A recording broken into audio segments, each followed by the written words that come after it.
What would you do if the only thing your father left you was a ruined shack everyone else laughed at? When the wealthy rancher Henry Turner died in the small town of Red Hollow, Wyoming, the entire valley expected his son to inherit the largest ranch in the county. Instead, while the mansion, the cattle, and the fortune went to his new wife, the cowboy's son received nothing but a rusted key to a collapsing shack hidden deep in the woods of Blackwood Creek. People said it was the cruelest joke a father could leave behind. But when the cowboy finally stepped inside that forgotten building and discovered what had been hidden beneath its floor for years, the truth would shake the entire valley. Before we dive in, let us know where you're watching from. And the moment that secret was revealed, everyone realized the shack was never worthless at all. The morning of Henry Turner's funeral arrived under a sky the color of cold steel. A thin wind swept across the hills above the small town of Red Hollow, Wyoming, bending the dry grass that surrounded the little cemetery perched on the ridge.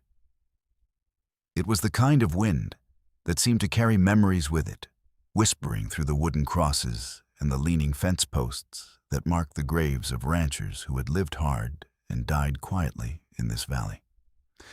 People had come from every direction that morning. Old ranchers rode in on horseback from miles out in the hills. Farmers arrived in dusty trucks that rattled as they climbed the narrow road to the cemetery. Even the shopkeepers from Main Street closed their doors for the morning. Henry Turner had been the wealthiest rancher in the entire valley, a man whose land stretched farther than the eye could see. His cattle grazed across thousands of acres of Wyoming grassland, and his name had been spoken with a mixture of respect and envy for more than 30 years. But that morning, not everyone had come only to mourn. Many had come because they were curious. They wanted to see what would happen next. Henry Turner was gone, and the fortune he had built from nothing now had to pass to someone. At the center of the cemetery, the black coffin rested beside a freshly dug grave. The pastor spoke quietly over the sound of the wind, reading the final prayer. The crowd stood in silence, hats held against their chests. Along the fence line stood a group of old cowboys who had once worked for Henry in the early days of Turner Ranch. Their weathered faces were lined by decades of sun and dust. "Man built that ranch from a patch of rock and dry grass," one of them murmured. "Worked harder than any man I ever knew," another said quietly. A third cowboy spat into the dirt and added, "Question now is who gets it." Their voices drifted across the cemetery like dry leaves. Near the front of the crowd stood Margaret Turner. She wore a long black coat that moved gently in the wind, her dark hair pinned neatly behind her head. Her face remained calm and composed as the pastor spoke the final words of the service. If she was grieving, she showed none of it. Her eyes stayed fixed on the coffin, as if she were already thinking about the future rather than the man being buried. Beside her stood her son Victor Hale. Victor leaned casually against the wooden railing that surrounded the grave hands in the pockets of his expensive coat. He scanned the crowd with a faint smirk that he didn't bother hiding. His eyes moved from one rancher to another, lingering on the people who whispered behind their hands. Finally, he leaned closer to Margaret and spoke under his breath. "Just one more day," he murmured. Margaret didn't look at him, but the corner of her mouth twitched slightly. "Tomorrow it's all ours," Victor added. Farther back near the edge of the cemetery, Caleb Turner stood alone. He had chosen to stand away from the crowd far enough that most people barely noticed him. His hat was pulled low over his eyes, and his coat flapped slightly in the wind. Beside the fence stood his horse, an aging brown gelding that had carried him across countless miles of Wyoming dirt roads. The animal lowered its head and shifted its weight quietly, as if it understood the silence of the moment. Caleb's eyes remained fixed on the coffin. Memories rose, uninvited, in his mind. There had been a time, years ago, when Turner Ranch had felt like a home. When he and his father had ridden together across the fields at sunrise, checking fences and cattle while the valley filled with golden light. That had been before Margaret came. Before the arguments. Before Caleb finally left the ranch and moved into a small stable on the edge of town. The pastor's voice faded into the wind as the ceremony ended. Two men stepped forward and slowly lowered the coffin into the ground. One by one, the people in the crowd stepped forward and tossed a handful of dirt into the grave. Caleb waited until the very end.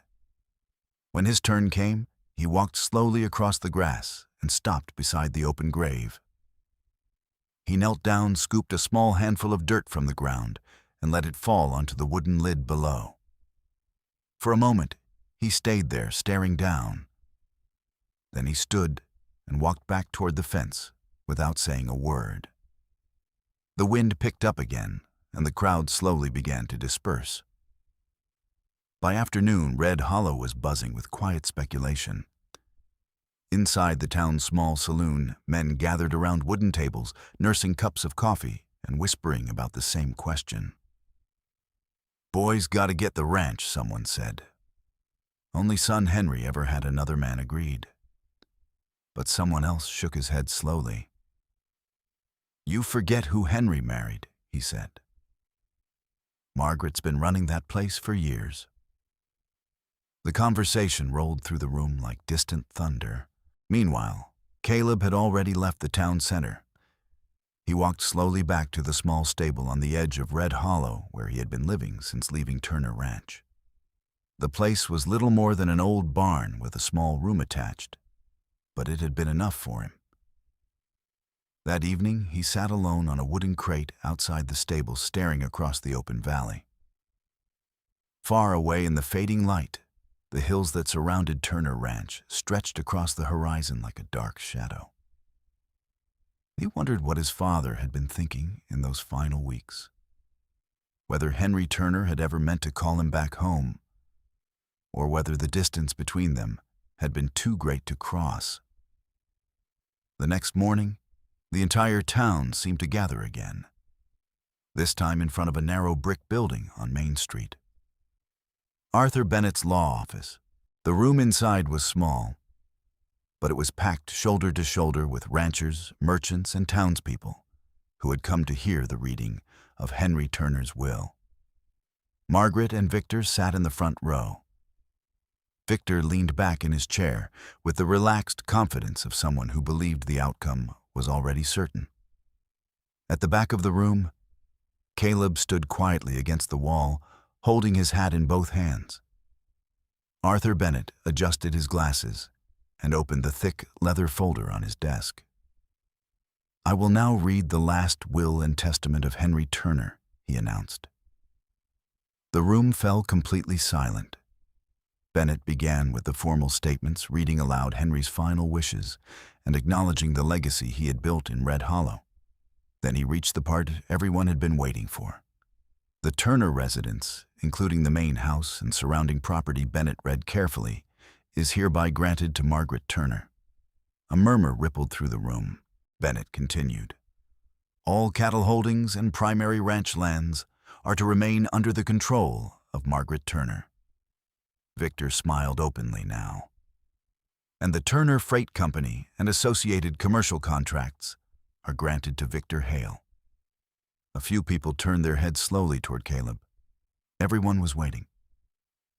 Bennett paused for several seconds before continuing. And to my son, Caleb Turner. The room held its breath. I leave the property located at Blackwood Creek. Several people frowned. That property includes a structure currently standing on the land. Bennett reached into the folder and placed something on the desk. A single rusted iron key. The structure in question is an abandoned shack located on the creek. For a moment, no one spoke. Then Victor burst out laughing. "You've got to be kidding me," he said loudly. He leaned forward and tapped the key with one finger.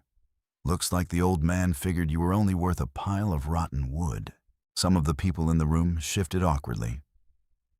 Margaret smiled faintly. Henry always had excellent judgment, she said calmly. Caleb stepped forward without saying a word. He picked up the key and turned it slowly in his hand, studying the rust that had eaten into the metal. Then he placed his hat back on his head. As he turned to leave, Victor called after him. "Hey, Caleb," he said with a grin. "If you get tired of that fancy shack, I'll buy it off you for a couple $100. Caleb didn't answer. He simply walked out into the bright Wyoming sunlight.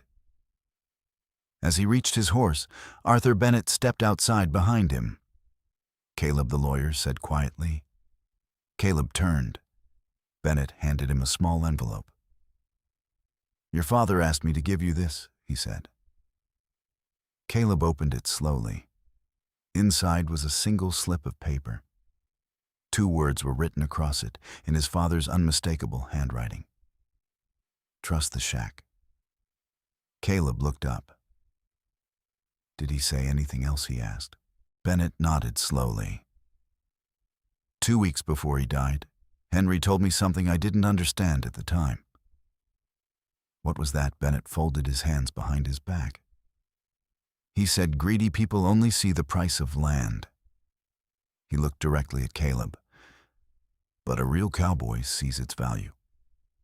Caleb stared at the note in his hand for a long moment. Then he tucked it into his pocket and mounted his horse. At the edge of town, he stopped and looked back once more at Red Hollow. Then he turned toward the narrow trail that disappeared into the forest beyond the hills.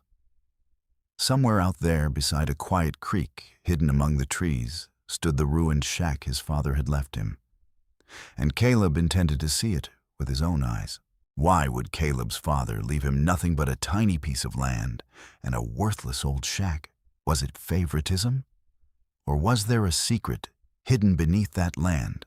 Tell us what you think in the comments, and don't forget to subscribe before we reveal the most shocking part of the story.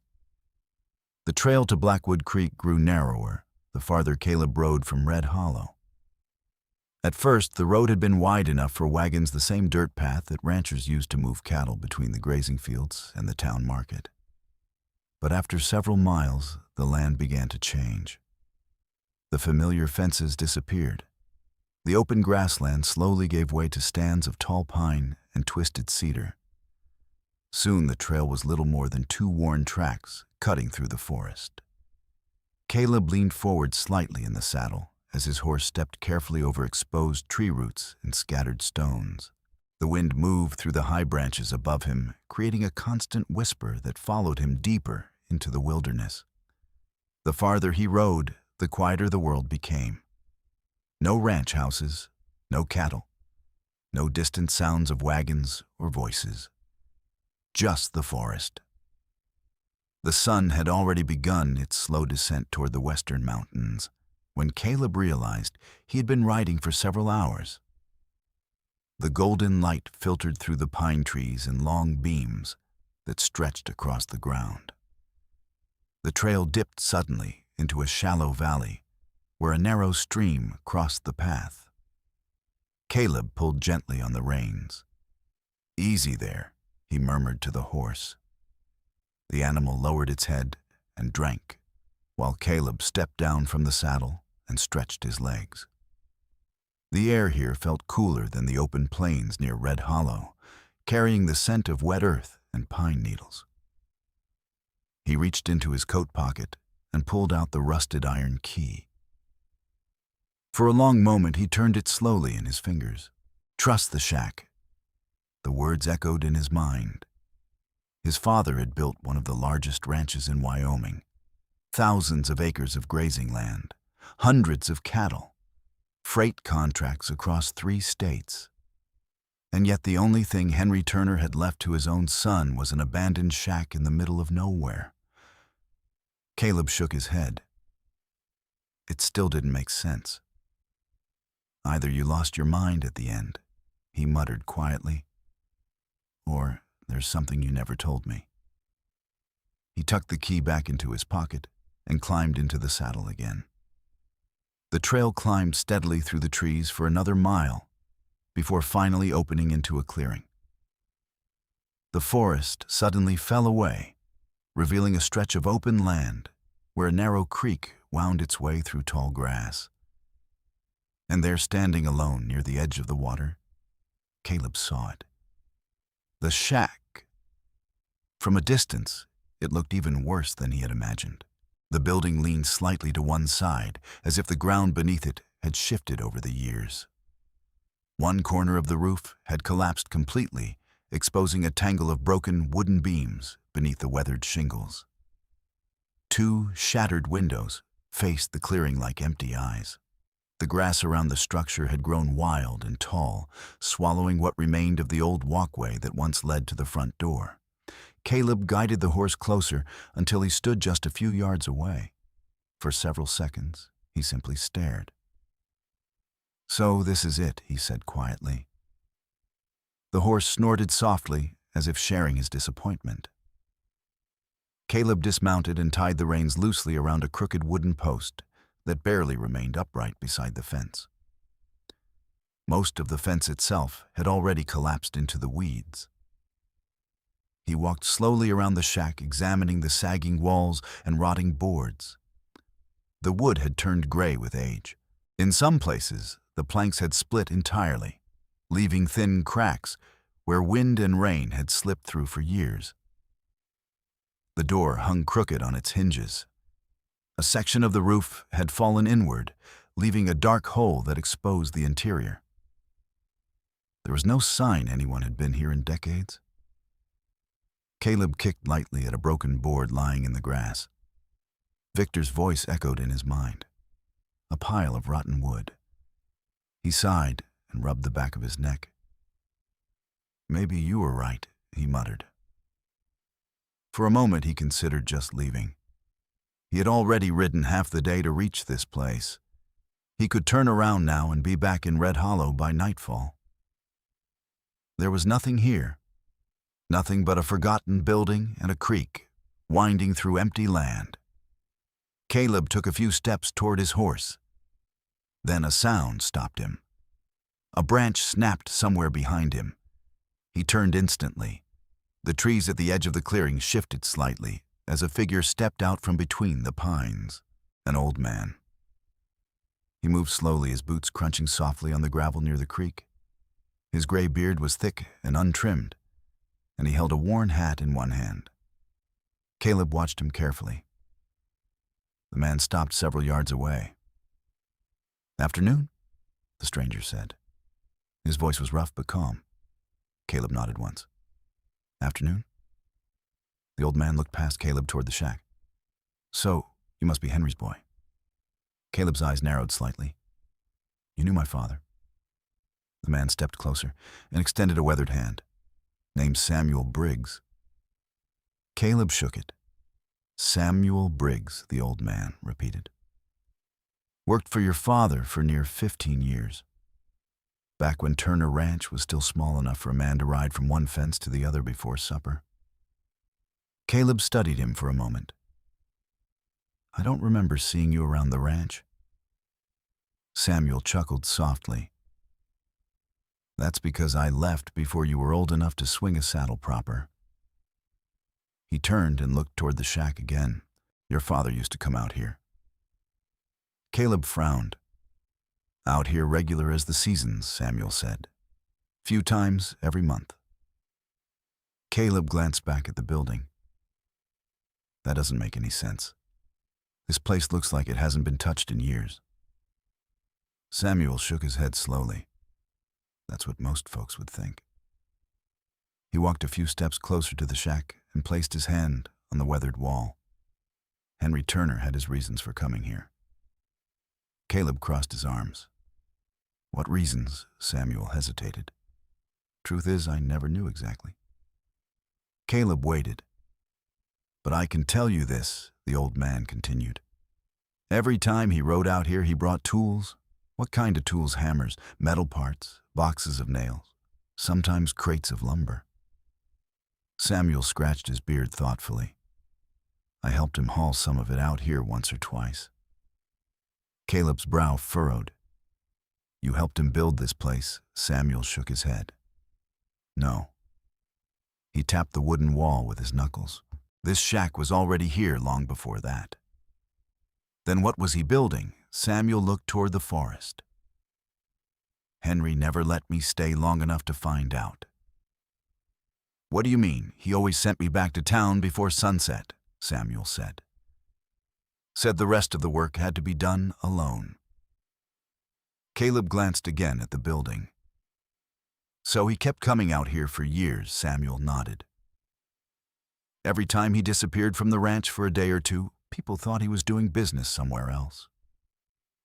The old man smiled faintly. But I knew where he really was.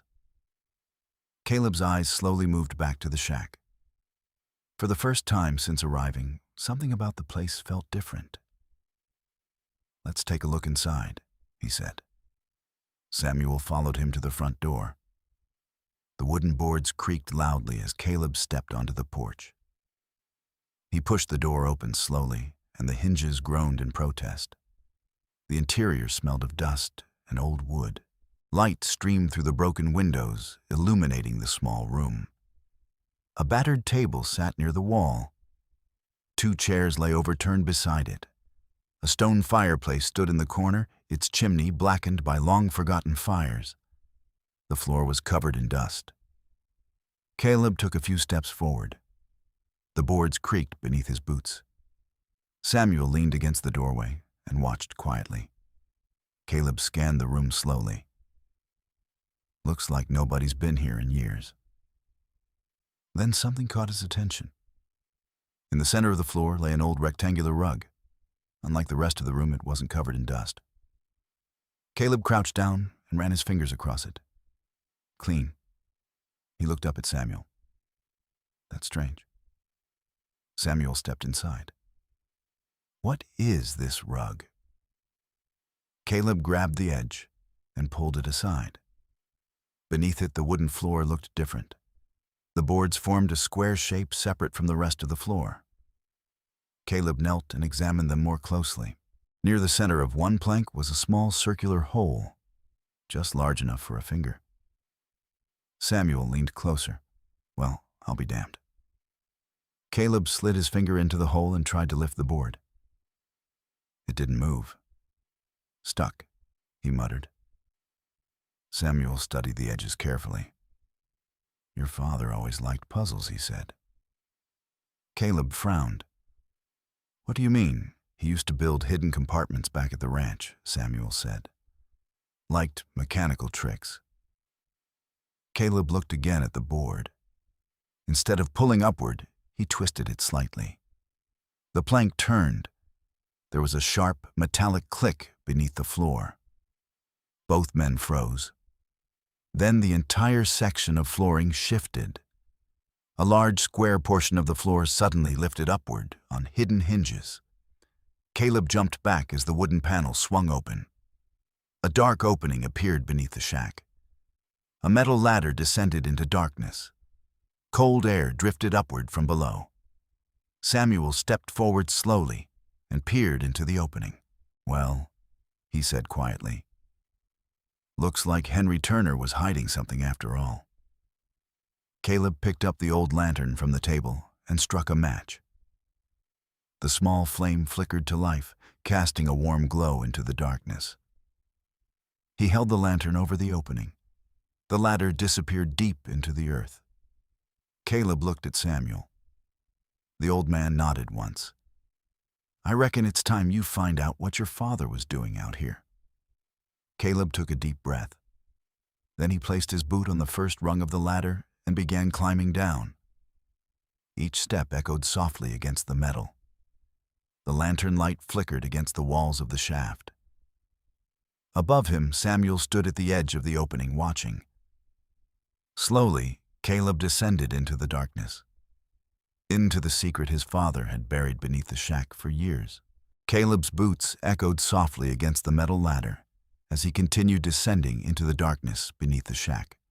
The lantern in his hand cast a trembling circle of light along the narrow shaft, revealing concrete walls that were far newer and stronger than anything above. The air grew noticeably colder the farther he climbed down. It was dry, too strangely dry, compared to the damp smell of rot and old wood inside the shack above. When Caleb's boots finally touched the bottom rung, he stepped onto solid concrete. He raised the lantern slowly. The light revealed a wide, underground corridor stretching several yards in both directions. Concrete walls, concrete ceiling, concrete floor. Samuel Briggs climbed down behind him, his boots ringing faintly against the ladder, before he stepped onto the floor beside Caleb. "Well, I'll be damned," Samuel muttered. The old ranch hand slowly turned in a circle, taking in the size of the underground space. "This ain't some root cellar." Caleb held the lantern higher. "No," he said quietly. "It isn't." Along the wall to his left, he noticed a metal switch plate mounted beside the entrance. He walked over and brushed the dust away with his sleeve. "Let's see what this does." Samuel took a cautious step back. Caleb flipped the switch. For a brief second, nothing happened. Then a low mechanical hum echoed through the bunker. One by one, long fluorescent lights mounted along the ceiling flickered to life. First one, then another, then another. Within seconds, the entire underground room was illuminated in a pale electric glow. Samuel blinked and shielded his eyes. Good Lord. The bunker was far larger than either of them expected. Rows of steel shelving stretched along one wall. Heavy metal crates were stacked neatly from floor to ceiling. Large pipes ran along the ceiling beside thick electrical wiring connected to a generator unit humming quietly in the corner. Samuel slowly shook his head. "I worked for your father near 15 years, he said, "and I never knew this place even existed." Caleb stood silently in the middle of the bunker, his eyes moving across every corner of the room. The walls were clean, the equipment organized. This wasn't something built recently. This had taken years. "Dad didn't build this overnight," Caleb said quietly. Samuel nodded. "No, son." He glanced around again. This was planned. Caleb walked toward the nearest set of metal shelves. The crates were heavy military-style containers with thick steel clasps. He pulled one open. Inside were stacks of neatly bundled cash. Hundreds, thousands, possibly millions. Samuel leaned closer.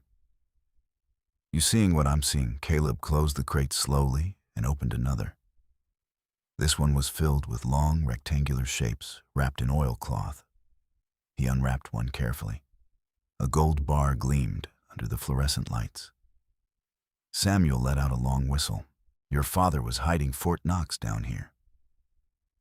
Caleb unwrapped another bar, solid gold. He set it back carefully and closed the crate again. What the hell was he preparing for? Samuel murmured. Caleb didn't answer. Instead, he walked toward the far corner of the bunker, where a large steel safe was bolted directly into the concrete floor. The door stood slightly open. He pulled it wider. Inside were stacks of thick folders, legal documents, maps, property records. Caleb removed one of the files and flipped through the pages. Land contracts, financial transfers, notes written in his father's handwriting. Samuel stepped closer. Looks like he moved half his fortune down here. Caleb placed the file back and closed the safe. But why? Samuel scratched his beard. Maybe he didn't trust the folks upstairs. Caleb turned and noticed something else. At the far end of the bunker stood a heavy steel door. It looked different from the rest, more secure. He walked toward it. Samuel followed close behind. Caleb grabbed the handle and pushed. The door opened with a low metallic creak. Inside was a smaller room, but it was far more complex. A desk stood in the center, surrounded by equipment. old radios, signal transmitters, electrical panels. A large wall map covered the far side of the room. Caleb stepped closer. It was a detailed map of the entire Red Hollow Valley. Every ranch, every road, every creek.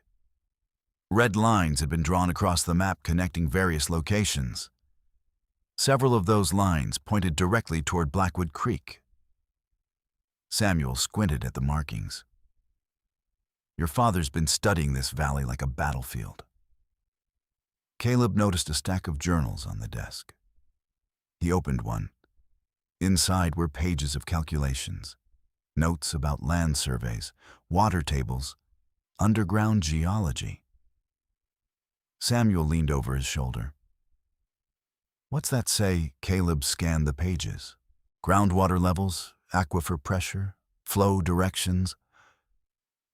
He looked up slowly. Dad was studying water. Samuel looked confused. What for? Before Caleb could answer, something else caught his eye.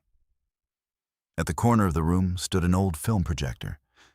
Beside it was a single reel of film already threaded through the machine. A note lay beside it. Caleb picked it up. It read simply, "For Caleb." He looked at Samuel. Guess he expected me to find this place. Samuel folded his arms. Looks that way. Caleb switched on the projector. The machine rattled softly as the film began to spin. A beam of light shot across the room and struck the concrete wall. Grainy black and white footage flickered into view. The image stabilized. And suddenly Henry Turner appeared on the screen. He sat at a wooden desk, looking older and more tired than Caleb remembered. But his eyes were sharp, very sharp. Henry leaned forward toward the camera. "Caleb," he said. His voice echoed slightly through the bunker. "If you're watching this, then things happened the way I expected." Caleb's chest tightened. Samuel remained silent behind him. Henry continued. "I'm guessing Margaret and her son took most of the ranch." He gave a tired smile. "They always thought they were smarter than me." Caleb felt his hands tighten into fists. Henry leaned back in his chair. "Son?" "Margaret didn't marry me for love," Samuel muttered under his breath. No surprise there. Henry continued speaking on the screen. "She married me for the ranch." He paused. "And she wasn't working alone." Caleb leaned closer to the projection. Henry reached behind him and pointed toward the large map mounted on the wall. "You see this valley," he said. "Every ranch, every creek, every well." He tapped the map. "For years I thought I understood this land." His voice grew serious. "But then I started noticing something strange." Henry reached down and held up several papers. Margaret began making phone calls. Letters, meetings with men from out of state. Caleb glanced at Samuel. Samuel nodded slowly. Henry continued. "So I started digging." He lifted another map. Turns out, the folks she was meeting weren't ranchers. Henry's eyes hardened. They were from a water corporation. Samuel frowned. "Water on the screen." Henry leaned closer to the camera. They were looking for something beneath this valley. He tapped the map again. A massive underground aquifer. Caleb's breath caught. Henry continued speaking. "There's enough water under Red Hollow to supply half the state for decades." Samuel let out a low whistle. Henry nodded grimly. "And that water is worth more than every cow in Wyoming." He paused. The company wanted control of Turner Ranch. Caleb's jaw tightened. Margaret agreed to help them get it. Henry's voice dropped. The plan was simple. He folded his hands together. After I died, she would sell the ranch to them. Caleb shook his head slowly. Henry continued. "But they overlooked something. He turned and pointed at a specific location on the map. Blackwood Creek. Henry's finger rested there. The aquifer doesn't actually sit under Turner Ranch. Samuel leaned forward. It sits under this land. Henry tapped the spot again. Right here. Blackwood Creek. Henry turned back toward the camera. Turner Ranch only touches the edge of it. He smiled faintly. But the center of the aquifer sits directly beneath this little piece of land. Caleb stared at the screen. The shack, he whispered. Henry nodded, as if hearing him. Whoever controls Blackwood Creek controls the water. Samuel let out a quiet laugh. Well, I'll be damned. Henry leaned closer to the camera again. I knew Margaret would never pay attention to a worthless shack. His eyes softened slightly, so I made sure it was the only thing you inherited. Caleb swallowed hard. Henry spoke one last time. Greedy people look at land and see the price. He paused. But a real cowboy? He tapped the desk, looks at the ground, and sees what's underneath. The film flickered, then went dark. The projector stopped spinning. Silence filled the bunker. For several seconds, neither Caleb nor Samuel spoke. Finally, Samuel exhaled. Your old man was one hell of a chess player. Caleb walked slowly back toward the shelves of files. He opened another folder. Inside were official documents stamped with government seals. He read the title carefully. Water Rights Certificate. Samuel stepped closer. What's that say? Caleb handed him the document. Samuel adjusted his glasses and read the page slowly. Well, I'll be... Caleb finished the sentence for him. The water rights for the entire aquifer belong to whoever owns the land at Blackwood Creek. Samuel looked up. That means Margaret can own every acre of Turner Ranch? He tapped the paper. But she can't touch a drop of water without this land. Caleb folded the document carefully and placed it back into the folder. He looked around the bunker again. The gold, the money, the maps, the hidden bunker. His father had planned all of this years ago. The shack wasn't a joke. It was the key. Samuel leaned against the table. So what are you going to do now? Caleb looked toward the ladder leading back to the shack above. His voice was calm. Exactly what Dad expected me to do. Samuel raised an eyebrow. And what's that? Caleb picked up the folder containing the water rights. Then he looked at the map of Red Hollow once more. Fight for what's ours. The war for Turner Ranch had just begun. 2 days passed after Caleb and Samuel uncovered the bunker beneath the shack. Morning at Blackwood Creek arrived quietly wrapped in a thin layer of fog that hovered over the tall grass near the water. The early sunlight filtered through the trees, turning the mist into pale ribbons drifting across the clearing. Caleb stood beside the old horse, shed a few yards from the shack, hammering a loose plank back into place. The structure was barely standing, but it was better than leaving his horse exposed to the open weather. Samuel sat near a small campfire beside the creek, pouring coffee from a dented kettle into 2 tin cups. You know, Samuel called out for a place folks called worthless. This land sure has a peaceful morning. Caleb drove another nail into the wood. Dad must have liked it for that reason, he replied. Samuel chuckled softly. Or maybe he liked it because nobody else paid attention to it. Caleb leaned back from the shed and wiped sweat from his forehead. Either way, they're going to start paying attention soon. Samuel took a sip of coffee. You thinking Margaret already knows something's wrong? Caleb shook his head. If she did, she wouldn't have let me keep the shack. Just then the quiet morning shattered.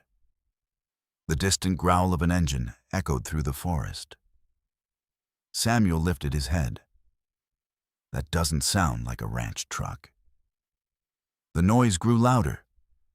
Moments later, a sleek black pickup truck burst out of the narrow dirt road that led into the clearing. Dust flew into the air as the vehicle skidded to a stop near the shack. The driver's door opened.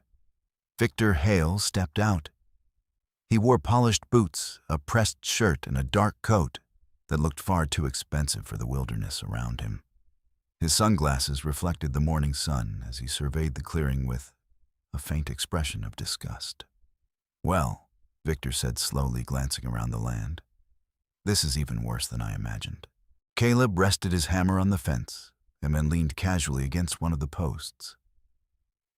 Victor walked toward the shack, stepping carefully to avoid the mud and weeds. He stopped a few yards away and studied the structure. "The great inheritance of Caleb Turner," he said mockingly. Samuel rose from the fire, but remained silent. Victor turned toward Caleb. "You look comfortable here," he added. Caleb didn't respond. Victor smirked. "Honestly, Caleb, you look like a drifter who wandered into someone else's property."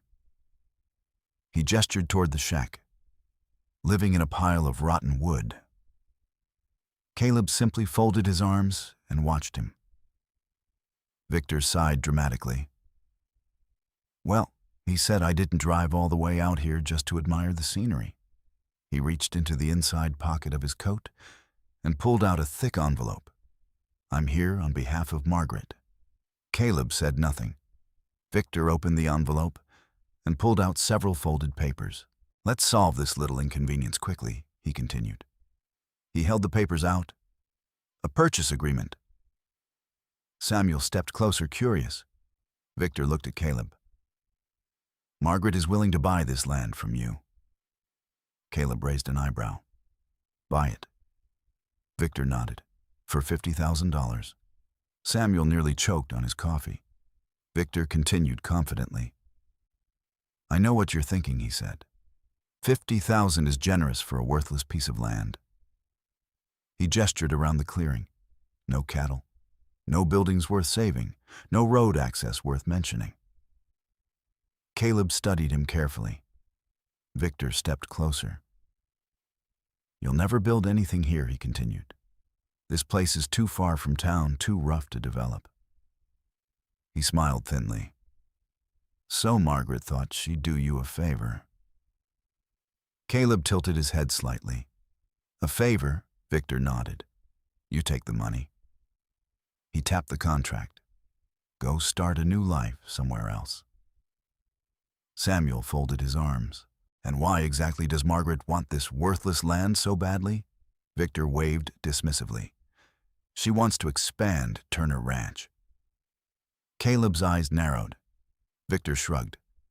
"Cleaner borders, more grazing land." Caleb slowly took the papers from Victor's hand.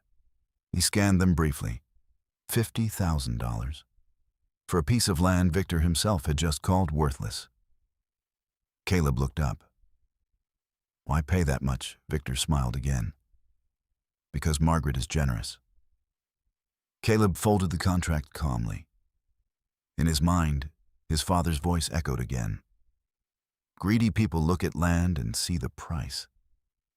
But a real cowboy looks at the ground and sees what's underneath." Victor had no idea.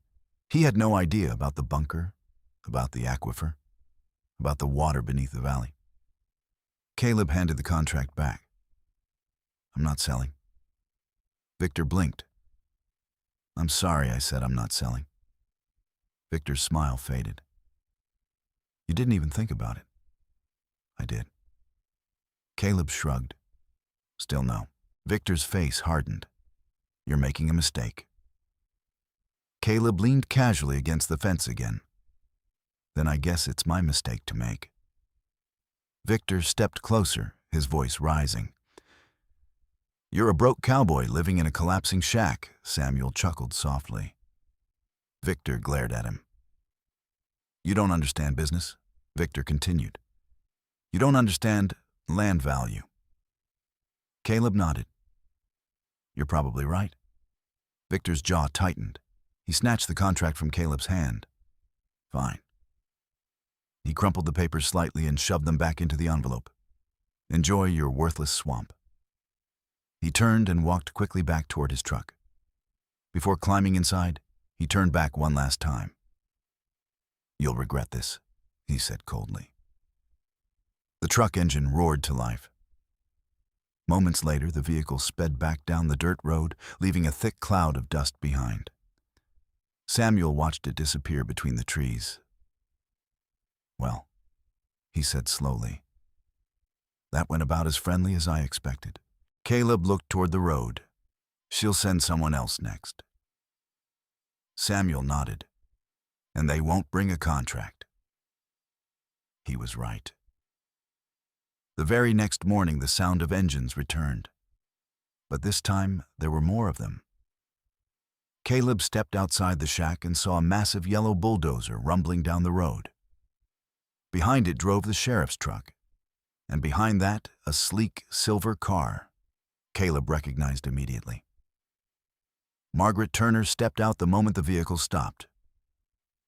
She looked perfectly composed in a dark coat and gloves, as if the dirt and dust of Blackwood Creek could never touch her. The sheriff climbed out of his truck and approached Caleb. "Morning," he said stiffly. Caleb nodded. "What's this about?" The sheriff cleared his throat and unfolded a document. "I'm here to serve a notice." He glanced toward the shack. "This structure has been classified as unsafe." Samuel scoffed. "That shack's been standing for 30 years. The sheriff ignored him. "It's scheduled for immediate demolition." The bulldozer engine growled louder as the driver prepared to move forward. Margaret stepped closer. "Really, Caleb," she said calmly, "you can't seriously expect to live in that ruin." Samuel leaned toward Caleb and whispered quietly, "She ain't here to help you." Caleb knew that already. Margaret wanted the shack gone. If the building disappeared, the bunker beneath it might be destroyed. Or worse, discovered. The bulldozer rolled forward. Then suddenly a loud screech of tires echoed across the clearing. Another vehicle came flying down the dirt road. A battered old sedan slid sideways and stopped directly in front of the bulldozer. The driver's door flew open. A large man climbed out. He wore a wrinkled suit and carried a thick stack of documents. "Stop that machine!" His voice boomed across the clearing. The bulldozer driver froze. The man marched forward. "Eddie Carson," he announced loudly. Samuel grinned. "Well, I'll be damned." Margaret's expression darkened. Carson held the documents up. "This property," he said loudly, "has just been filed under provisional historical protection." The sheriff frowned. "What?" Carson slapped the papers against the hood of the sheriff's truck. "Which means," he continued, "no structure on this land can be demolished until a full review is completed." The sheriff skimmed the paperwork quickly. His face tightened. "He's right." Margaret stepped forward. "This is ridiculous." Carson smiled. "I specialize in ridiculous." The sheriff turned toward the bulldozer. "Shut it down." The engine went silent. Margaret glared at Caleb. "You think this changes anything?" Caleb simply looked back at her. Margaret leaned closer. "You're making a terrible mistake." She turned sharply and walked back to her car. "Let's go," she snapped.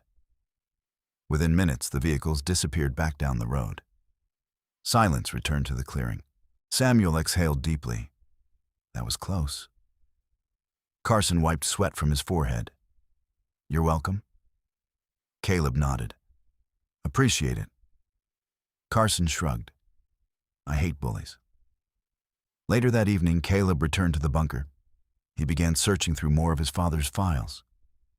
Inside one locked drawer, he found a folder labeled Margaret Turner. He opened it. Inside were copies of documents, photos, investigative notes. One paper caught his eye. A marriage certificate. Not Henry's. Margaret's. Samuel leaned over his shoulder. What's that? Caleb read the name aloud. Julian Cross. Samuel frowned. Who's that? Caleb flipped through the rest of the file. More documents, more records. One thing was missing. Divorce papers. Caleb looked up slowly. She was already married. Samuel's eyes widened. You're saying if she never divorced him? Samuel finished the sentence. Then her marriage to Henry wasn't legal. Caleb closed the folder. Samuel leaned back. Well, son, that changes everything. Caleb nodded slowly. There's only one problem. What's that? We need to find Julian Cross. Carson folded his arms. Then we start looking. Caleb looked toward the ladder leading back to the shack. The battle for Turner Ranch had just entered a new phase, and this time they were going to finish it. The decision to leave Wyoming came quickly.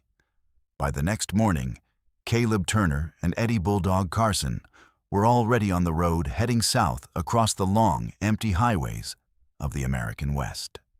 The folder containing Margaret Turner's secret past rested safely on the dashboard between them. Miles of desert stretched endlessly on both sides of the road. Dry plains rolled into distant mountains under a blazing blue sky, and the hot wind carried dust across the asphalt in thin drifting waves.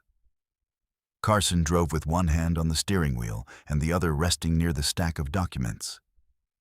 You understand what this means, right? He said after several minutes of silence. Caleb stared out the window at the barren landscape passing by.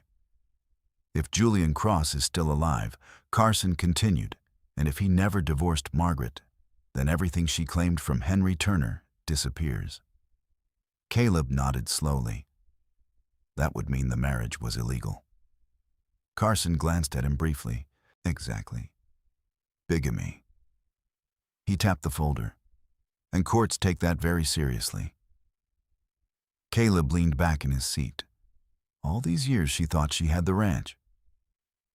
Carson smirked slightly. Turns out she might have been stealing it. They drove for hours. The Wyoming plains slowly gave way to the rocky deserts of Nevada. The air grew hotter the towns farther apart and the roads quieter. Finally, as the sun began sinking toward the horizon, the lights of a small Nevada town appeared in the distance. It was the kind of place that didn't appear on tourist maps. Faded neon signs flickered above aging casinos. Bars with cracked windows lined the dusty streets. Cheap motels sat between pawn shops and liquor stores. Carson parked the car outside a rundown diner across from a casino. This is the place, he said. Caleb stepped out and looked around. The smell of cigarette smoke and fried food drifted through the air. Inside the diner, several tired-looking gamblers sat at the counter drinking coffee, while a radio played softly behind the kitchen door. Carson approached the waitress. "Excuse me," he said politely. "We're looking for a man named Julian Cross." The woman didn't even look up from the coffee pot. "Booth in the corner," she said. Caleb turned. At the far end of the diner sat a man in his late 50s. His jacket hung loosely over a thin frame, and his hair had begun turning gray around the temples. A half-finished plate of eggs and toast sat in front of him. But his eyes, sharp and alert, moved immediately toward the two strangers walking toward him. Caleb stopped beside the table. "Julian Cross," the man studied him carefully. "Depends who's asking." Caleb pulled out a chair and sat down. "My name is Caleb Turner." The name didn't seem to mean anything to him. Then Caleb added quietly, "I need to ask you about Margaret Turner." For a moment, the room seemed to grow still. Julian leaned back slowly in his chair. Then he let out a short, bitter laugh. "Well, now," he muttered. "That's a name I haven't heard in a long time." He wiped his mouth with a napkin. "What did she do this time?" Carson slid into the seat beside Caleb. "We're not here to cause trouble. Carson said calmly. We just need to know something. Julian leaned forward slightly. What's that? Were you ever married to Margaret Turner? Julian stared at them for several seconds. Then he nodded. Yeah, about 20 years ago. Caleb felt his pulse quicken. What happened? Julian gave another tired smile. She left. That's it. That's it. Julian shrugged. One day she packed her bags and disappeared. He leaned back in his chair again. Last thing she told me was that she'd send divorce papers. Carson slid the folder across the table. Did she? Julian opened the folder and began flipping through the documents. Minutes passed as he examined the records. Finally, he looked up. No. He pushed the papers back. She never filed anything. Caleb felt the weight of the moment settle over the table. You're sure? Julian nodded. If she had filed for divorce, I would have had to sign something. He leaned forward again. That never happened. Carson tapped the papers with his finger. Which means, legally speaking? Julian finished the sentence. She was still married to me. Carson nodded. Even when she married Henry Turner. Julian whistled quietly. Well, that's going to be a problem. Caleb sat quietly for a moment. If you testify to that in court, he said slowly, Margaret loses everything. Julian studied him carefully. You must be Henry's boy. Caleb nodded. Julian sighed. Your father was a decent man. Carson folded his arms. So will you testify? Julian hesitated. I don't like courtrooms. Caleb leaned forward. I understand. He pulled a small envelope from his jacket. I'm willing to compensate you for the trouble. Julian raised an eyebrow. Carson slid a legal agreement across the table. This protects you from any liability, Carson explained. You simply tell the truth. Julian looked between the two men. Then he leaned back slowly. Well, he said, Margaret Cross, or Margaret Turner, or whatever name she's using these days, did me dirty a long time ago. He picked up the pen. Guess it's time someone reminded her of that. He signed the paper. Carson smiled. Welcome to the case. 3 days later, the courtroom in Ravenswood County was packed. Word had spread quickly through Red Hollow. Nearly half the town had come to watch the hearing. Margaret Turner entered the courtroom, dressed in a tailored black suit surrounded by 2 high-priced attorneys. Her expression remained confident as she took her seat. Victor Hale sat directly behind her. He looked less certain. Across the room, Caleb sat beside Carson at the defense table. Carson rose when the judge entered. The courtroom fell silent. Mr. Carson, the judge said, You may begin. Carson stepped forward calmly. Your Honor, we have evidence that the marriage between Margaret Turner and the late Henry Turner was not legally valid. Margaret's lawyer stood immediately. Objection. Carson ignored him. Our evidence shows that Mrs. Turner was already legally married to another man when she married Henry Turner. Margaret laughed softly. This is ridiculous. The judge raised his hand. Mr. Carson, do you have proof? Carson nodded. Yes, Your Honor. He glanced toward the courtroom doors. We would like to call a witness.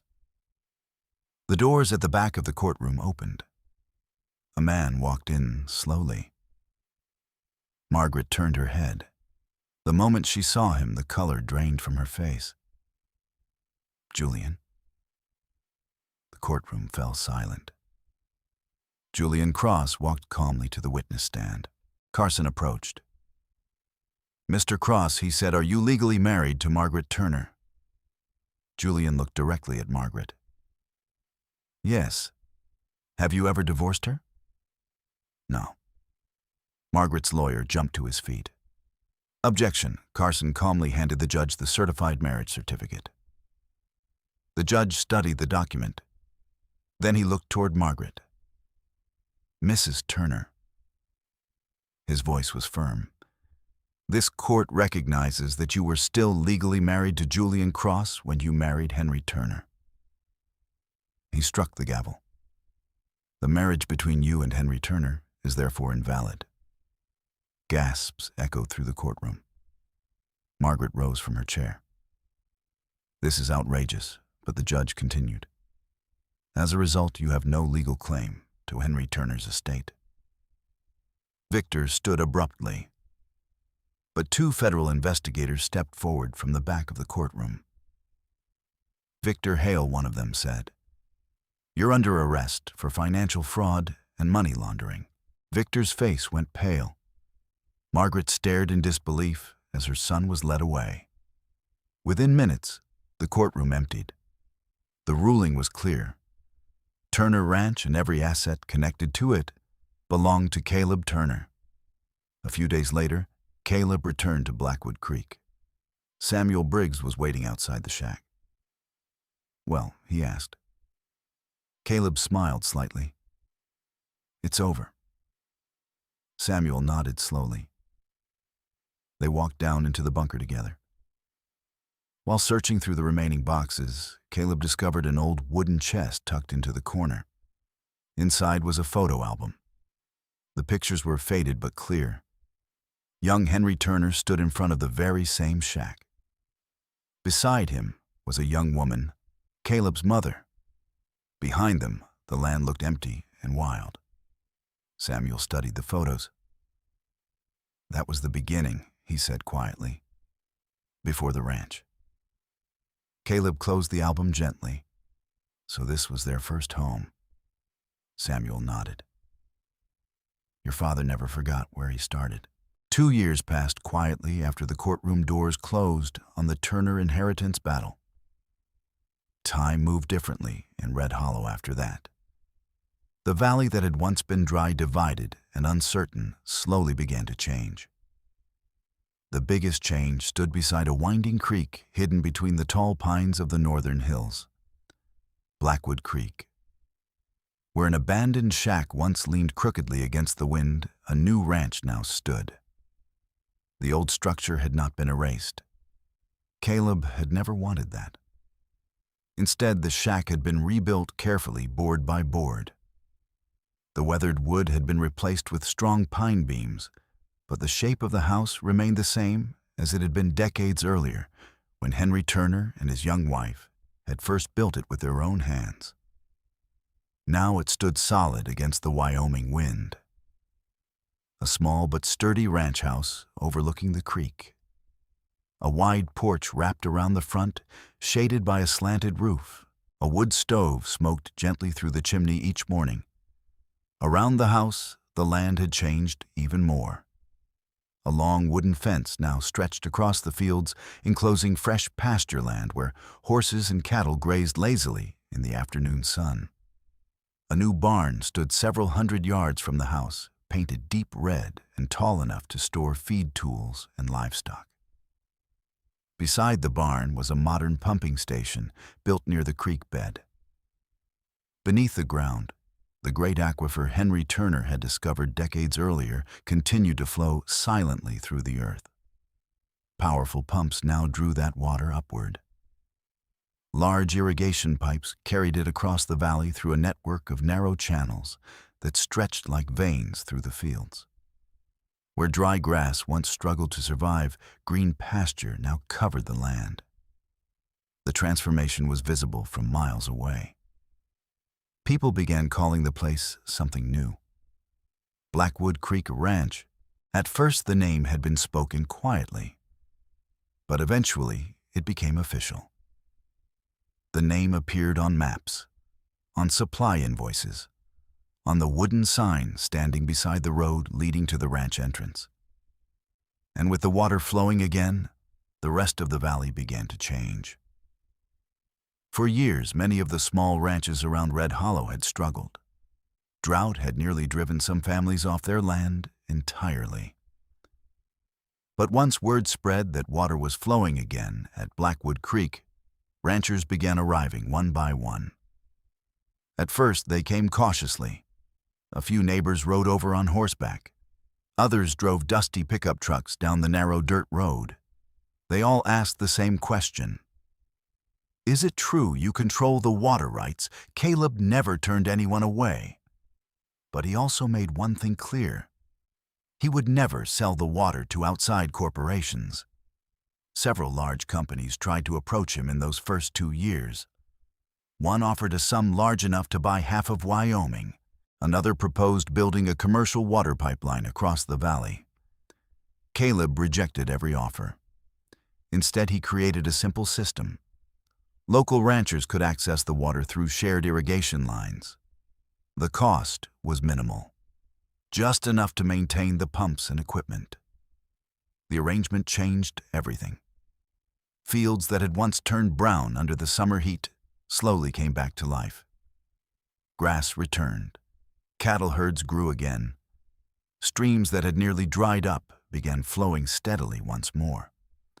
Within 2 years, Red Hollow looked like a different valley. Even the town itself seemed to breathe easier. The small diner on Main Street stayed open longer hours.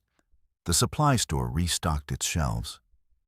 And the same men who once whispered about Caleb receiving a worthless shack now spoke about Blackwood Creek with a mixture of respect and disbelief. Some of them remembered the day clearly. The day Caleb had walked out of Arthur Bennett's law office, holding nothing but a rusted iron key. They remembered the laughter, the whispers, the assumptions. Now those same people nodded quietly whenever his name was mentioned. Late one afternoon, Samuel Briggs stood on the ridge above the ranch, watching the valley below.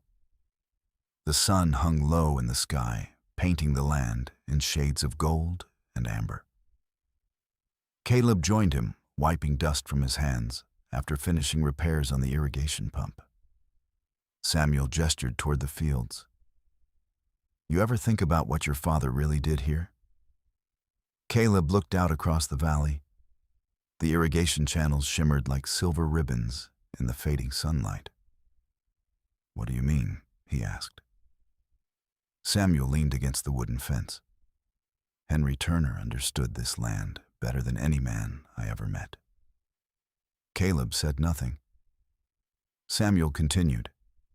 He knew cattle could disappear, markets could collapse, land prices could change. He pointed toward the creek flowing quietly through the grass. But water, Samuel shook his head slowly. Water is everything. Caleb followed his gaze. Samuel continued quietly. Your father figured out something the rest of us never saw. That the real treasure of this valley wasn't the ranch. It was the water beneath it. Caleb thought about the bunker beneath the house, about the maps, the gold, the documents Henry had hidden for decades. Samuel turned toward him. And you know something else? What? Samuel smiled slightly. Henry didn't just protect you. He looked across the valley again. He protected this whole place. Caleb watched a herd of cattle moving slowly through the distant pasture. Samuel nodded toward the horizon. Those corporations would have drained that aquifer dry in 10 years. Caleb knew he was right. The valley would have been destroyed. Instead, it was thriving again. Later that evening, Caleb walked down into the bunker beneath the house. He still visited the place occasionally, not because he needed the gold or the documents, but because it reminded him of the man who had built everything. The bunker looked almost exactly the same as it had the first day he discovered it. The fluorescent lights buzzed softly overhead. The steel shelves remained lined with crates. The generator hummed quietly in the corner. Caleb began organizing some of the remaining files. While moving one of the storage cabinets, something caught his eye. A small seam in the concrete wall behind the shelving. He knelt down. Carefully, he pushed against the panel. It slid open. Behind it was a small, hidden compartment. Inside lay a single envelope. The paper had yellowed with age. On the front, written in Henry Turner's unmistakable handwriting, were the words, "For the day you finally understand." Caleb sat down slowly on the concrete floor. He opened the envelope. Inside was a folded letter. The handwriting was steady and familiar. "Caleb, if you're reading this letter, then you've already discovered the truth about Blackwood Creek. And more importantly, you've made the choice I hoped you would make. I knew you would have the chance to sell this land someday. Maybe for more money than either of us ever dreamed of. But I also knew something about you. You were raised on this land. You understand it. You respect it. And I believed that when the moment came, you would choose to protect it rather than sell it. This valley doesn't belong to corporations. It doesn't belong to men chasing profit. It belongs to the people who live here. If you're reading this, then you've already become the man I hoped you would be. I'm proud of you, son." Henry Turner. Caleb sat quietly for a long time after finishing the letter. Eventually, he folded it carefully and placed it back into the envelope. Then he stood and climbed the ladder back into the evening light. Outside, the sky had begun turning deep orange as the sun dropped behind the mountains. Samuel stood on the porch waiting. "Well?" he asked. Caleb walked over and leaned against the railing beside him. What was in the letter? Caleb looked out across the valley. The irrigation channels shimmered beneath the fading sunlight. Horses moved slowly across the distant fields, and the creek flowed quietly through the center of the land. Samuel broke the silence. 2 years ago, he said this place was nothing but a broken shack. Caleb smiled faintly. He rested his hands on the wooden railing. "My father didn't leave me a shack." Samuel glanced toward him. Caleb looked across the valley one last time. The land stretched endlessly beneath the golden sky. "He left me a valley worth protecting. Thank you so much for watching this story all the way to the end. Your support truly means a lot to this channel. If you enjoyed the story, please consider subscribing and turning on the notification bell so you won't miss our next inspiring story. See you in the next video.